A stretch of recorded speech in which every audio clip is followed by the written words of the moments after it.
الحمد لله نحمده ونستعينه ونستغفره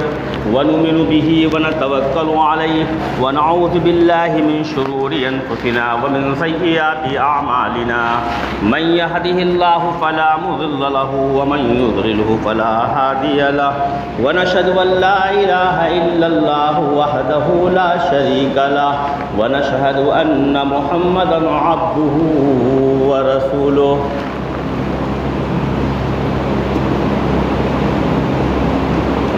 صلاة وسلاما على رسول الله صلى الله عليه وسلم وصلى الله تعالى على خير خلقه محمد وآله وصحابه وذرياته وأهل بيته أجمعين برحمتك يا أرحم الراحمين۔ میرے محترم دوستوں اور بزرگوں، عزیز ساتھیوں، نوجوان بھائیوں، مذہب اسلام ایک ایسا مذہب ہے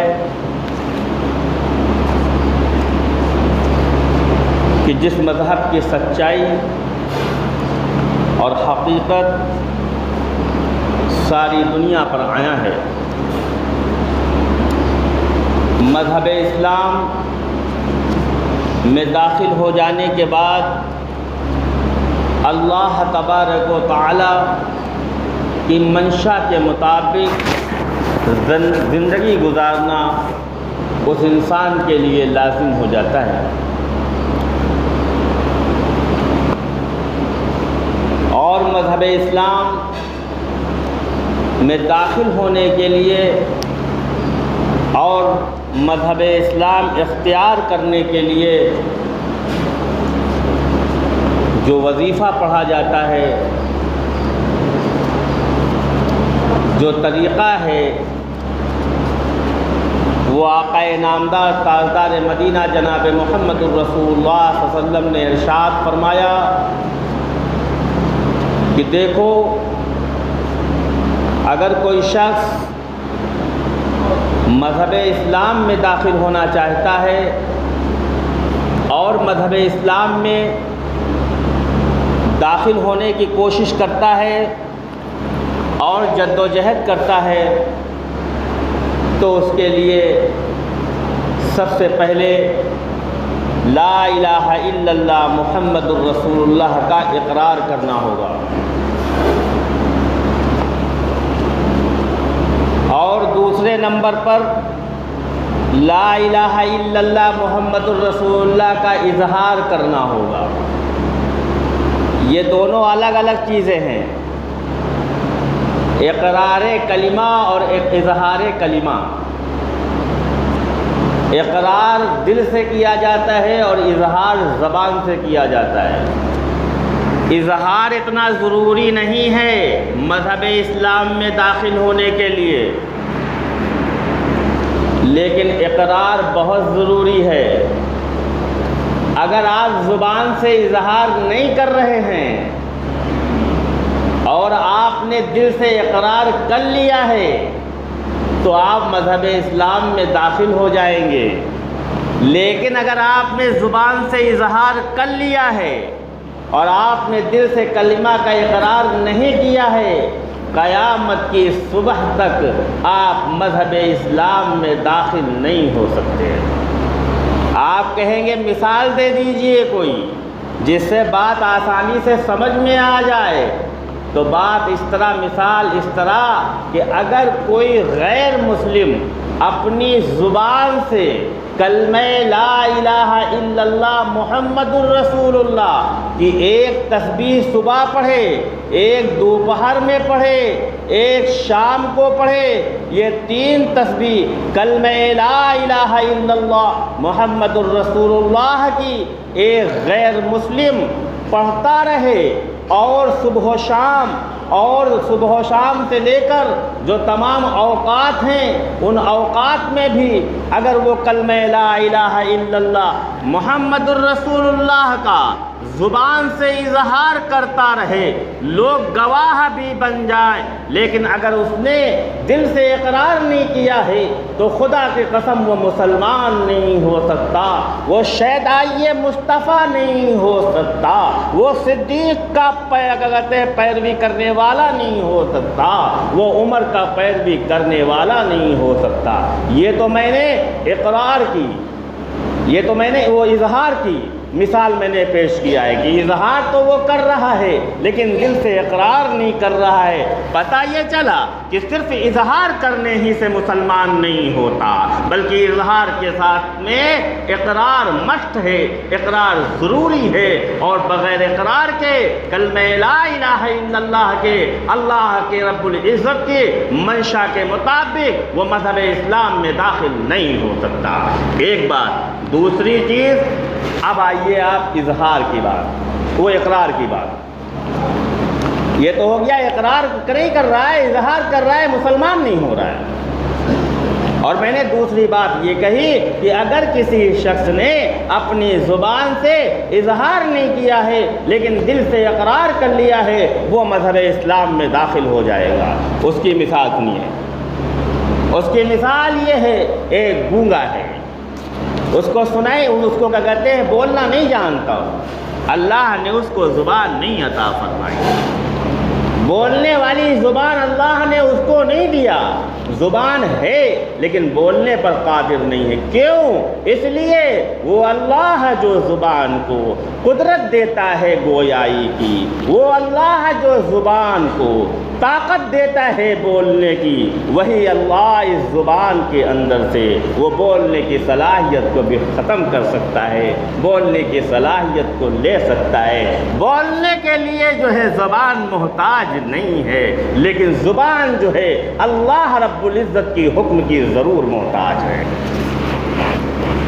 زبان ہے لیکن اللہ کا حکم نہیں ہے، آپ بول نہیں سکتے، آپ بات نہیں کر سکتے۔ ایک گونگا ہے، وہ بول نہیں سکتا، وہ کوئی بات کہہ نہیں سکتا، وہ اپنی زبان سے لا الہ الا اللہ محمد الرسول اللہ نہیں پڑھ سکتا، تو کیا وہ مسلمان نہیں ہو سکتا؟ کیا وہ مسلمان ہونے کے لیے اگر کوشش اور سعی کرے تو کیا وہ مذہب اسلام کا دروازہ اس کے لیے کھلے گا؟ نہیں، کیونکہ اب وہ اظہار نہیں کر سکتا، اب وہ زبان سے کلمہ پڑھ نہیں سکتا، تو اب وہ مسلمان کیسے ہو؟ آقا نامدار تاجدار مدینہ جناب محمد الرسول اللہ صلی اللہ علیہ وسلم نے ارشاد فرمایا،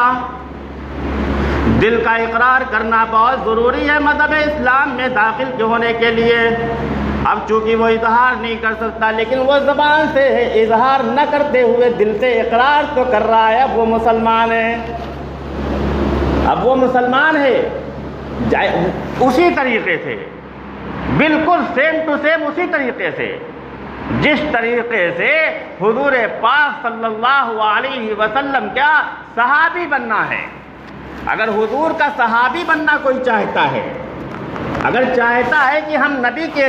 کا صحابی بن جاؤں، اگر کوئی چاہتا ہے کہ ہم نبی کے صحابیت میں داخل ہو جائیں، تو صحابی ہونے کا حضور پاک علیہ السلام نے جو فرمایا، جو تعریف ہے صحابی کی، وہ بھی اسی طریقے کی ہے کہ جس نے ایمان کی حالت میں چند ساعت کے لیے اگر میری صحبت اختیار کی ہے، چند ساعت کے لیے، کوئی منٹ نہیں، چند ساعت کے لیے، اور ساعت سیکنڈوں میں بھی نہیں، سیکنڈ سے بھی کم ہوتا ہے ساعت، چند ساعت کے لیے بھی اگر کوئی شخص ایمان کی حالت میں ہماری صحبت اختیار کر لی ہے اور اسی حال میں وہ دنیا سے رخصت ہو رہا ہے، تو وہ صحابی رسول ہے، وہ صحابی رسول ہے۔ اب اس میں دیکھیے اللہ کے رسول علیہ، اسی لیے اویس قرنی مشہور بزرگ ہیں، روایت موجود ہیں، اویس قرنی کی حضور پاک سے ملاقات کبھی نہیں ہوئی، ایک مرتبہ تو 3 دن قیام فرمایا آپ نے مسجد مدینہ کے اندر، 3 دن تک رہے، لیکن حضور اسلام مدینہ منورہ سے کہیں باہر گئے ہوئے تھے، کسی غزوے میں آپ تشریف لے گئے تھے، ملاقات نہیں ہوئی، لیکن اللہ کے رسول علیہ السلام نے ان کو صحابی کا لقب نہیں دیا۔ یہ ضرور کہا صحابہ سے کہ جب کبھی اویس کرنی تم کو ملیں گے تو ان سے دعا کے لیے کہیے گا، اور وہ جنتی ہیں۔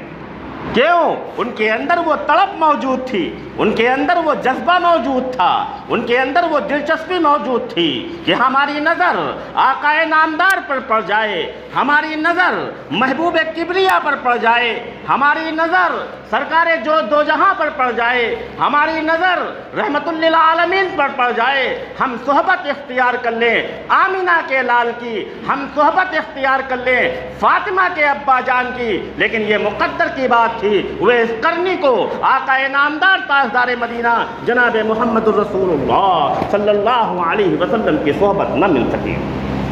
صحابہ نے کہا بھی آج ٹھہر جائیے، آج آپ رک جائیے، آپ کی ملاقات ہو جائے گی، آپ ایمان والے ہیں، آپ اللہ کو ایک جاننے والے ہیں، آپ اللہ کے رسول محمد الرسول اللہ کو اللہ کا رسول ماننے والے ہیں۔ کاش آپ کی نظر آقا نامدار پر پڑ جائے، آپ کو مل جائے صحبت رسول اللہ کی۔ وہ اس کرنی سے صحابہ نے مشورہ دیا جو صحابہ مدینہ میں موجود تھے کہ آپ رک جائیے۔ وہ اس کرنی نے کہا نہیں، ہم نہیں رک پائیں گے، ہم انتظار نہیں کر پائیں گے۔ اللہ کے رسول علیہ السلام جب آئے تو صحابہ نے یہی بات روایت کیا کہ ایک شخص آیا تھا، ایک شخص آیا تھا۔ اللہ کے رسول نے فرمایا تھا کیوں آیا تھا؟ میرے شہر میں کیوں آیا تھا؟ کیونکہ مدینہ اللہ کا شہر ہے، اللہ کے رسول کا شہر ہے، مدینہ منورہ محبوب کبریا کا شہر ہے۔ میرے شہر میں وہ کیوں آیا تھا؟ کیمرہ لینے آیا تھا، موبائل لینے آیا تھا، شاپنگ کرنے آیا تھا، بیوی بچوں کو پالنے کے لیے کاروبار کرنے آیا تھا۔ میرے شہر میں کیوں آیا تھا؟ کیا وجہ تھی؟ Without reason never working, reason ضرور ہوگا، وجہ تسمیہ ضرور ہوگی۔ صحابہ نے کہا یا رسول اللہ میرے ماں باپ آپ پر قربان ہو جائیں، وہ آپ کے دیدار کرنے کے لیے آیا تھا، نہ وہ شاپنگ کرنے آیا تھا، نہ وہ کاروبار کی غرض سے آیا تھا، نہ یہاں کے عربی گھوڑے لینے آیا تھا، اور نہ تو مکے کی مدینہ منورہ کی سیر کرنے آیا تھا۔ وہ اگر آیا تھا تو صرف اور صرف آپ کا دیدار کرنے کے لیے آیا تھا۔ لیکن یہ بدقسمتی کی بات ہے کہ وہ بغیر دیدار کیے ہوئے چلا گیا۔ اللہ کے رسول نے فرمایا صحابہ سے خاموش خاموش خاموش، یہ اس کی بدقسمتی نہیں ہے، وہ اس کی بدقسمتی نہیں ہے، وہ آیا تھا میرا دیدار کرنے کے لیے، اور جو بغیر دیدار کے وہ چلا گیا تو وہ اپنی والدہ کی خدمت کے لیے چلا گیا۔ اس کی والدہ بیمار تھی، اس کی والدہ کی طبیعت خراب تھی، والدہ کی خدمت کرنے کے لیے کوئی اور نہیں تھا۔ اس نے اپنی والدہ کی خدمت کرنے کی غرض سے میرے دیدار کو چھوڑ دیا۔ اس نے آؤ موازنہ کرو مسلمانوں، آؤ موازنہ کرو نماز پڑھنے والوں، آؤ موازنہ کرو زکوٰۃ دینے والوں، آؤ موازنہ کرو اپنے آپ کو نبی کا غلام کہلانے والوں، آؤ موازنہ کرو دیندار بننے کا، آؤ موازنہ کرو۔ ہر وہ شخص موازنہ کرے جو اپنے آپ کو دیندار سمجھتا ہے، جو اپنے آپ کو اللہ والا سمجھتا ہے، جو اپنے آپ کو مدینے والا سمجھتا ہے، جو اپنے آپ کو رسول اللہ والا سمجھتا ہے، جو اپنے آپ کو متقی و پرہیزگار سمجھتا ہے، وہ موازنہ کرے، کمپیئر کرے۔ ایک طرف اویس کرنے کی والدہ ہے اور دوسری طرف دیدار رسول اللہ ہے۔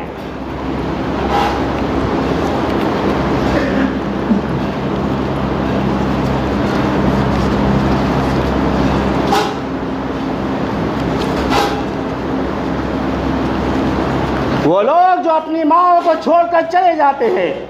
وہ لوگ جو اپنی ماؤں کو بیماری کی حالت میں سفر کر لیتے ہیں، وہ لوگ جو اپنی ماؤں کو چھوڑ کے اپنی بیویوں کی آغوش میں چلے جاتے ہیں، وہ لوگ جو اپنی ماؤں کی طرف توجہ نہیں کرتے ہیں، ان لوگوں کے حضور میں یہ بات بہت ضروری ہے کہ اویس کرنی نے رسول کریم علیہ السلام کے دیدار کو افضل نہیں سمجھا اپنی ماں کے خدمت کرنے کے مقابلے میں، اور چلے جاتے ہیں۔ اللہ کے رسول نے فرمایا ہے میرے محبوب صحابہ، وہ جنتی ہے، وہ جنتی ہے۔ کیوں؟ اللہ کے رسول نے فرمایا، آقا نامدار نے فرمایا، ماں کے پیروں کے نیچے جنت ہوتی ہے، ماں کے پیروں کے نیچے جنت ہوتی ہے۔ اگر کوئی نوافل نماز پڑھ رہا ہے، ماں آواز دیتی ہے، اس کو چاہیے اپنی نفلی نماز کی رکعت کو توڑ دے اور اللہ اور اپنی امی کی آواز پر کہے لبیک۔ اگر کوئی نفلی روزہ رکھ رہا ہے اور ماں نے کہا روزہ توڑ دو، تو اس کے لیے ضروری ہے کہ وہ روزہ توڑ دے۔ اگر کوئی شخص اپنی بیوی سے بڑی محبت کرتا ہے، بڑی مودت کرتا ہے، اپنی بیوی سے بڑا پیار کرتا ہے، لیکن اگر اس کی ماں نے کہا اپنی بیوی کو طلاق دے دو، خدا کی قسم اللہ کے رسول نے فرمایا وہ شخص خوش نصیب ہوگا جو اپنی ماں کی آواز پر لبیک کہہ کر اپنی بیوی کو طلاق دے دے وے۔ کیونکہ اللہ کے رسول کو 1400 سال پہلے معلوم تھا، اللہ کے رسول کو یہ بات معلوم تھی کہ کوئی ماں اپنے بیٹے کی زندگی کو برباد نہیں کرے گا، کوئی ماں اپنی بیوی اپنے بیٹے کی دشمن نہیں ہوتی۔ ارے وہ ماں جو رات رات بھر جاگ رہی ہے، مادر شکم میں بچہ پل رہا ہے، ماں رات کے 12 بجے ٹہل رہی ہے، مادر شکم میں بچہ بڑا ہو رہا ہے، ماں اپنے کھانے پر لگام لگا رہی ہے، یہ کھاؤ گے تو بچے کو نقصان پہنچ جائے گا، وہ کھاؤ گے تو بچے کو نقصان پہنچ جائے گا، اپنے نفس کو مار رہی ہے مادر شکم میں بچہ کو نقصان نہ پہنچے۔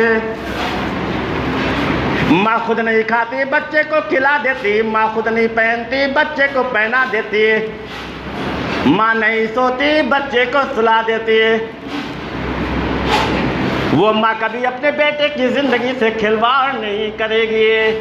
وہ ماں کبھی اپنے بیٹے سے نفرت نہیں کرے گی۔ اب اگر اولاد یہ سمجھ رہا ہے کہ میری ماں مجھ سے محبت نہیں کرتی، میری ماں میری بیوی سے محبت نہیں کرتی، میری ماں میرے کپڑوں سے محبت نہیں کرتی، آپ دیکھیں تو صحیح مسلمانوں، آپ غور تو کیجئے، آپ اپنی بیوی کے دوپٹے میں منہ پوچھ کر دیکھیے، بیوی کی زبان سے نکلے گا تم نے میرا دوپٹہ گندا کر دیا۔ اگر ماں کے ہاں چلتے اپنا منہ صاف کر کے دیکھو، ماں کہے گی بیٹا دوپٹہ گندا ہے، تمہارا منہ گندا ہو جائے گا۔ ماں کی ممتا، ماں کی محبت بے لوث ہوا کرتی ہے۔ اویس کرنی اللہ کے رسول اسلام کا دیدار نہ کرتے ہوئے اپنی ماں کی خدمت کے لیے پھر قرن کو واپس چلے گئے۔ حضور پاک نے فرمایا وہ میرا دیدار کرنے کے لیے آیا تھا لیکن مجھ سے ملاقات نہ ہو سکی، اس لیے وہ چلا گیا اپنی ماں کے۔ اور سنو اے میرے محبوب صحابہ، اگر وہ حج کے موقع پر ہی آ جائے یا کسی اور موقع پر آ جائے تو اس سے دعا کروانا اپنے لیے۔ اللہ کے رسول فرما رہے ہیں اپنے صحابہ سے اگر وہ آ جائے تو اس سے میرا سلام کہہ دینا اور میرے لیے اور اپنے لیے دعا کروا لینا۔ یہ ہے اویس کرنی صرف ماں کی خدمت کے لیے، صرف ماں کی خدمت کے لیے۔ تو مسلمانوں، لیکن یہ کب ہوگا؟ جب ہمارا ایمان مضبوط ہوگا۔ جب تک ہمارا ایمان مضبوط نہیں ہوگا، ماں کی محبت دل میں آ نہیں سکتی ہے، باپ کی محبت دل میں آ نہیں سکتی ہے۔ محبت جب آئے گی جب ہمارا ایمان پکا ہوگا، اور ایمان ہمارا کب پکا ہوگا؟ جب ہم ایمان والے ہوں گے۔ چاول تو جب بھی پکیں گے، چاول تو جب ہی پکیں گے جب چاول کو آپ کسی برتن میں چڑھا کے گیس پر رکھ دیں گے اور گیس کو آن کر دیں گے، تب انتظار کریے چاول کے بننے کا، چاول کے پکے ہونے کا، کہ وہ پک جائیں گے چاول، اور آپ نے گیس ہی نہ آن نہیں کیا، چاول کھا لیا آپ نے چڑھا کے رکھ دیا، دیکھنے والے سمجھ رہے ہیں چاول چڑھ گئے ہیں، آگ جل نہیں رہی ہے۔ کیا حشر ہوگا؟ حشر یہی ہوگا کہ چاول پھول جائیں گے، خراب ہو جائیں گے۔ چاول ہی آپ نے نہیں چڑھایا، خالی گیس آن کر دیا اور انتظار کر رہے ہیں پک جائے، کہاں سے پک جائے گا؟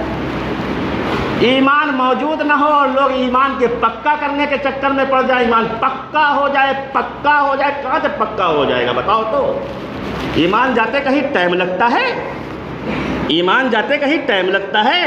کوئی بتا سکتا ہے کہ ہم ایمان والے ہیں؟ آقا نامدار تاجدار مدینہ جناب محمد الرسول اللہ صلی اللہ علیہ وسلم کے خلیفہ دوم حضرت عمر بن خطاب رضی اللہ تعالی عنہ کا فرمان غنیت الطالبین صفحہ نمبر 332 پر حضرت علامہ عبد القادر جیلانی علیہ الرحمہ نے لکھا ہے، حضرت عمر کا وہ قول، حضرت عمر نے فرمایا جو شخص گارنٹی کے ساتھ یہ کہہ دے میں مومن ہوں وہ کافر ہے۔ عمر بن خطاب نے یہ بات فرمائی،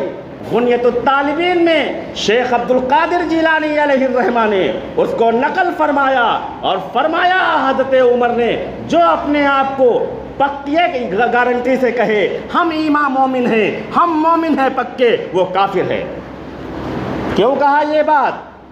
بات اس لیے کہی، تم کو کیسے معلوم، تمہیں یہ بات کیسے معلوم ہو گئی غیب کی کہ تم ایمان والے ہو؟ ایمان جاتے کہیں ٹائم لگتا ہے۔ آپ نے کفر بک دیا، آپ کا ایمان چلا گیا، آپ نے کفر بک دیا، ایمان چلا گیا، آپ جان ہی نہیں پائے کہ یہ کفر ہے۔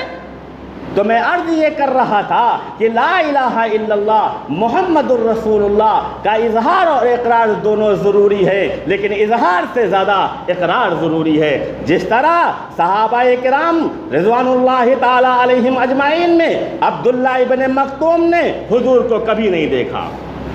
عبداللہ ابن مکتوم نے حضور کو کبھی نہیں دیکھا، لیکن ہیں کیا؟ صحابی رسول،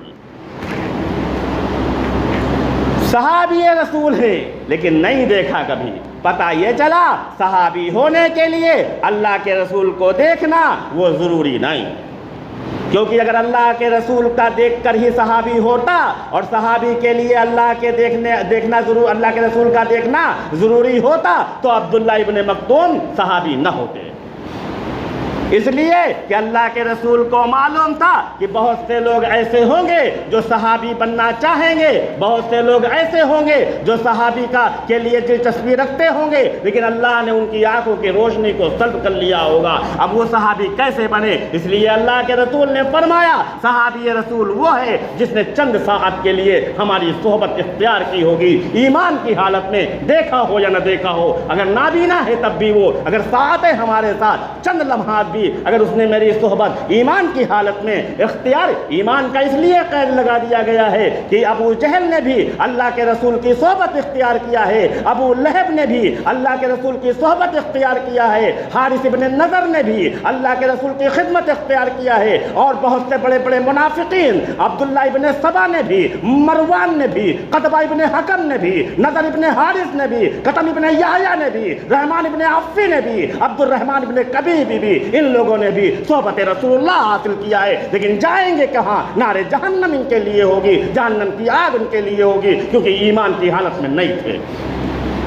تو ایمان کی حالت میں اگر آپ نے کلمہ، اگر آپ نے رسول اللہ کا دیدار کیا ہے، اسی لیے مشکات شریف کی حدیث موجود ہے کہ جس نے ہمارے وصال کے بعد، ہمارے انتقال کے بعد اگر کسی نے ہمارے روض اقدس کو دیکھا ہے اور ہمارے روض اقدس کی جالی کے قریب میں کھڑا ہو کر سلام کیا ہے، میں اس کو دیکھ رہا ہوں اور اس کے سلام کا جواب بھی سن رہا ہوں اور اس کے سلام کا جواب بھی میں دیتا ہوں، تو جس شخص نے ہمیں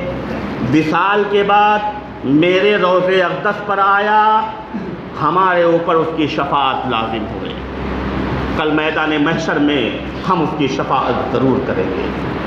اور دوسری روایت یہی مشکات شریف کی، اللہ کے رسول نے فرمایا کہ جس شخص نے حج کیا اور حج کے بعد مجھ سے ملاقات کرنے میں میرے شہر مدینے میں آیا اور مجھ سے ملاقات کیا اس نے، تو گویا کہ اس نے زندگی میں مجھ سے ملاقات کیا۔ مشکات شریف کی حدیث موجود ہے،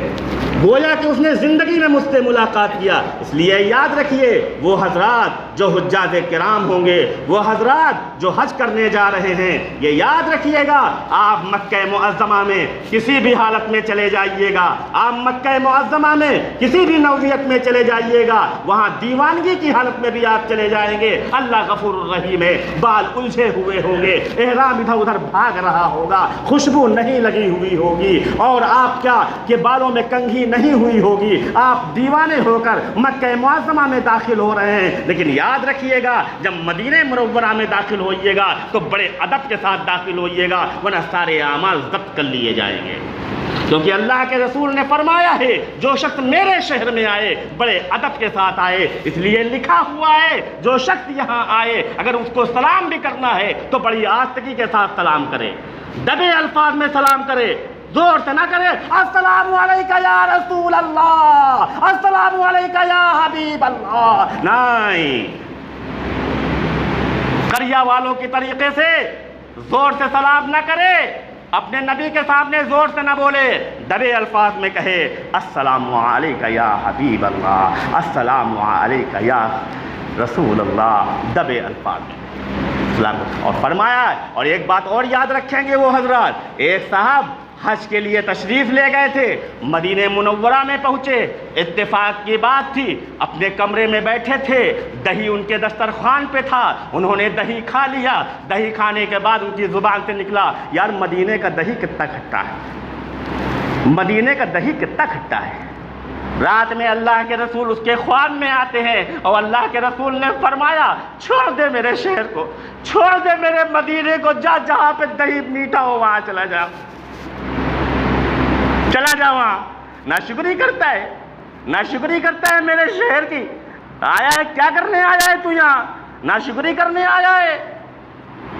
تو میرے محترم دوستوں اور بزرگوں، چاہے دنیا میں کسی بھی گوشے میں رہنا، دنیا کے کسی بھی خطے میں رہنا، رسول علیہ السلام کی تعظیم ضروری ہے، ورنہ ساری عبادتیں، سارے اعمال اللہ کے رسول صلی اللہ علیہ وسلم کی تعظیم نہ کرنے کی وجہ سے، ادب نہ کرنے کی وجہ سے ضبط کر لیے جائیں گے۔ اس لیے ایمان سب سے فرسٹ نمبر پر ضروری ہے، اور اسی لیے گاہے بگاہے علماء محققین نے لکھا ہے کہ ہر لمحے، ہر نماز کے بعد ہر انسان کو یہ دعا کرنا چاہیے، استغفر اللہ ربی من کل ذنب واتوب الیہ، اور لا الہ الا اللہ محمد الرسول اللہ پڑھتے رہنا چاہیے، اور زبان سے اقرار کرتے رہنا چاہیے کہ اگر 24 گھنٹے میں کوئی بھی کفریہ جملے ہماری زبان سے نکل گئے ہیں تو پھر اگر کفر کی حالت میں ہم پہنچ گئے ہیں تو پھر اگر کلمے کا اظہار و اقرار کر لیا جائے گا تو پھر تم مسلمان ہو جاؤ گے۔ میرے محترم دوستوں اور بزرگوں، یہ دو چیزیں ضرور یاد رکھیے گا، ایک تو گاہے بگاہے کلمہ لا الہ الا اللہ کا اقرار اور اظہار، اور دوسرے نمبر پہ